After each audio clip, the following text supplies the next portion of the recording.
Zane, Clodfelter, Otters TV, here with Travis Harrison. Believe it or not, we're in the midst of the final homestand of the regular season. Has the year gone by as quickly for you as it has for me? Yes, it has. I mean, obviously all baseball seasons go by quickly, but this one's been flying by. We've been having a lot of fun, been battling, and we're still in with the shot, so that makes it fun. You mentioned the shot. It seems like there's always a dagger game for the Evansville Otters. It might have been maybe that normal series last week, but then somehow you guys get a couple of wins, a couple of losses, and now entering this conversation here, 1.5 games out of the playoff spot. So you mentioned right there. Yeah, absolutely. And you have to play baseball, game by game, pitch by pitch, inning by inning, because you never know what's going to happen. That's why people watch, right? If we all knew what was going to happen, you might as well not even play. And so that's what makes it exciting. It's definitely a grind for us players, but it's a grind that we enjoy. And it's that time of the year where people are getting hurt, not everyone feels great. I don't think anyone feels very good. So whoever's lucky and healthy enough to play, you got to go out there and just give it your all, and that's all you can ask. The homestand and home schedule really ending with a bang, though, because you have Southern Illinois and then you have River City. Those are two teams right in the mix. Southern Illinois, if the playoffs started today, would be that second wild card team. River City kind of in the same boat as Evansville. So, knowing that you're facing these guys who are also competing against you in terms of the playoff scenario, does that kind of up the ante or add any pressure? Well, maybe some guys like to play that way. They try to stay low. I try to make every game big. It's just the way I handle it. Just because I know whether it's any game, I'm going to be nervous and nervous, anxious, excited, all kind of tied in. Every at bat, every inning, and so when I get myself to that point, that helps me try to. It doesn't make any situation bigger than it already is because I'm already amped up. I'm already got myself there, and so. Personally, I try to play the game, not the team. I do me. I'm facing a pitcher, and he has these pitches. I don't necessarily care or look at what uniform he's wearing. Just kind of like him personally.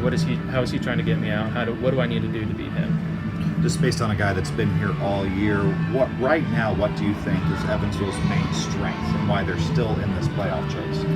I would say fight, and I think that's the biggest compliment you can give to a team. I mean, everyone has talented players. Everyone can hit home runs or steal bases or whatever it may be. But I think, especially last series, and even that last game against Normal, we've shown that we're going to fight to the end no matter what. There's going to be times where we're playing really well, times where we're playing really bad, but we have to somehow find a way to stay in baseball games and give ourselves a shot. And that's all you can ask. And then at that point, then it's just talent or a ball bouncing one way or another and see what happens. Are you a guy that likes to check the scoreboard once you guys are done to see what those other contenders are doing, or is it just something where I can't control them, I can only control me?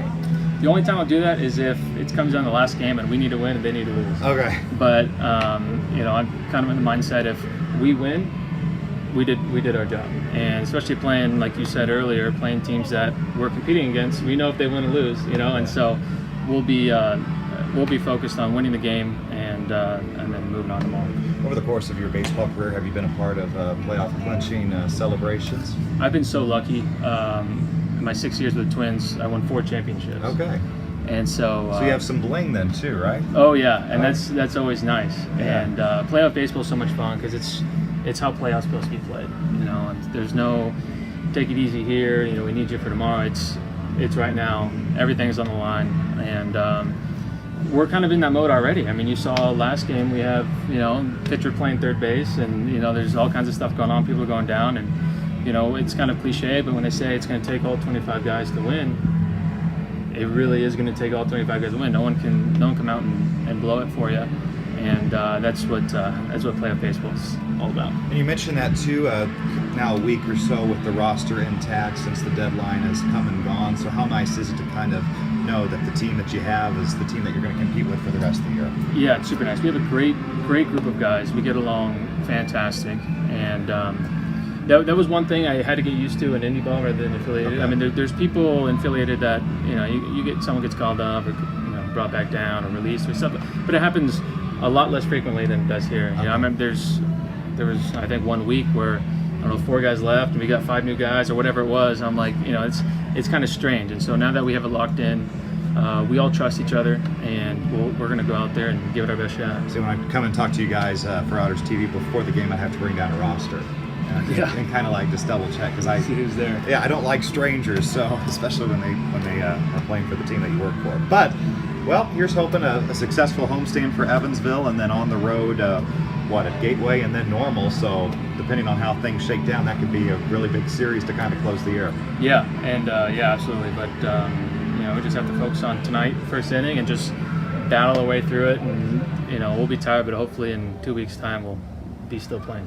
I love a celebration. If you guys could, if there is an eventual celebration, you guys should hold off on doing it wherever and do it here, because we've had some pretty good playoff clinching celebrations here at Bosse Field. Oh yeah, I bet. And yeah, that's one thing when you, as fortunate as I've been to win. There's there's the playoff clinching celebration, then there's the winning celebration. Oh, yeah. So I'll be able to get us on the right track about how to have a good celebration. No, the champagne shower in 16 after the Otters won the title, something I'll never forget. And then the staff celebration, I think that same night, it was a very long night at the Bud Light Lime patio. That was, I don't remember that. Yeah, so. You can see how happy that makes me. That would make my year. That'd be fun. Oh, no, it's fun. Free reign, have fun, celebration. So, all right, he's Travis Harrison. I'm Zane Clodfelter. This has been Otters TV.